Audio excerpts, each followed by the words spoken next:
Hello guys, this video is to show you how to factor by grouping. Um, Before factoring by grouping, you have to learn how to find the GCF. I have another video with that, so you can take a look at it before you get your before you learn how to factor by grouping. Okay, one thing to remember is that anytime you have to factor by grouping, you basically have to do exactly what I just said, factor by grouping. So you group and you factor.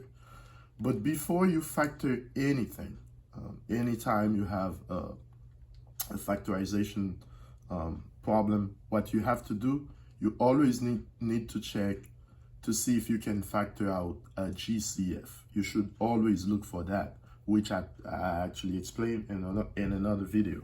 Now, for this one here, if you look at all the terms you have here, 1, 2, 3, 4, there are 4 terms, you don't see a GCF here because 7, right here you have 7, here it's a 1, as the numbers I'm saying, for constant here, 14, 2, so there's no GCF when you check for everything here. C doesn't appear everywhere, D is not everywhere, so there's no GCF. So you know you can move on to the next step, which is factoring by grouping. But anytime, I'm just saying this, anytime you have to factor, anytime you have factorization problems, you need to check to see if there's a GCF. That's the first thing you do before you move to the next step. It could be a binomial, trinomial, any type of polynomial. You have to make sure you factor out the GCF. In this case, no. So we're gonna go straight to the whatever I had to teach you today, which is factoring by grouping. Okay, so factoring by grouping. Now, one thing to remember, as I said, is that you're grouping, right? As you can see, you don't see C everywhere. Okay, C is here, it's there, but not in the 4th term. D is not in the 1st term. So you have the 1st term here and the 2nd term here. They have a common factor, which is C. So if you want, you can group them, okay? Because in the 2nd term, the 3rd and 4th terms here, they also have a common factor, which is 2, the number 2, okay? So we can group them. And we treat them separately, just like you would do when you have to factor out the greatest common factor. So that's what I'm going to do here. You treat this as if it's only one problem by itself. Okay, so the GCF in this case here, for numbers, there's nothing really. But for the letters, you take, remember I said, you take the one with the lowest exponent. C is everywhere, so it's the only GCF. It's the GCF, I'm saying. Now, D is not in the 1st term, so you cannot pick D. You have to pick a common factor, something that's common to both terms here. So it's C, and you write the factor, what remains, okay, when you factor out C.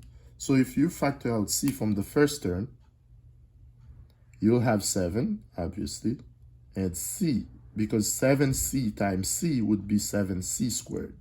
Gives you what you had at the beginning, plus CD. Now, I already have C. What times C would give me CD? I need D. So C times D is CD, what you had before to start, okay? Then you keep moving. So I'm done factoring the GCF right here on the 1st group I have. Now the 2nd group, put plus sign here, okay? Now, 14 and 2, I know 2 is the GCF for the numbers, but do I have any repeated letters? No, because this is a C, this is a D, so they're not repeated. So 2 is the only GCF. Now I just need to put the product here.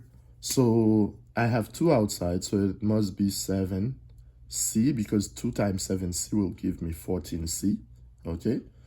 Plus, I need 2D, I already have 2. So I need to put D here because 2 times D would give me 2D.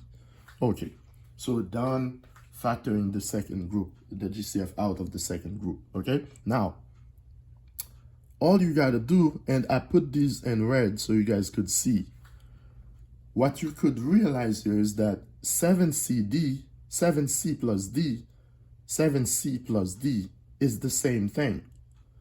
So if you were to replace this by Y, and so this would be Y as well, it would be something like CY plus 2Y. Then this would be the GCF, the new GCF, right? So you could factor this out again, like Y, and you would have C plus 2. Guess what? This is exactly what you do. Now, some people don't understand this because they're looking at the big picture, but really, if you simplify it the way I did here, you would see that it's pretty simple. It's the same thing. So I did this just to explain you, just to show you that it's not as hard to see. So as you can see, this thing is repeated here. So it's a common factor. It's a binomial, but it's common, right? So you can factor it out. You can put 7C plus D out. So you factor it out. Then once you factor it out, what do you have remaining? What remains would be just the C plus 2. This is another factor. Guess what? This is it. You just factored by grouping. So as you can see, it's not bad. It's not hard. It's just that you have to remember to look at this right here as a unit, because it's C plus D, 7C plus D, 7C plus D. Common factors, okay? So very easy to do. Just remember to go step by step. You group and you keep factoring out GCFs, okay? Pretty easy.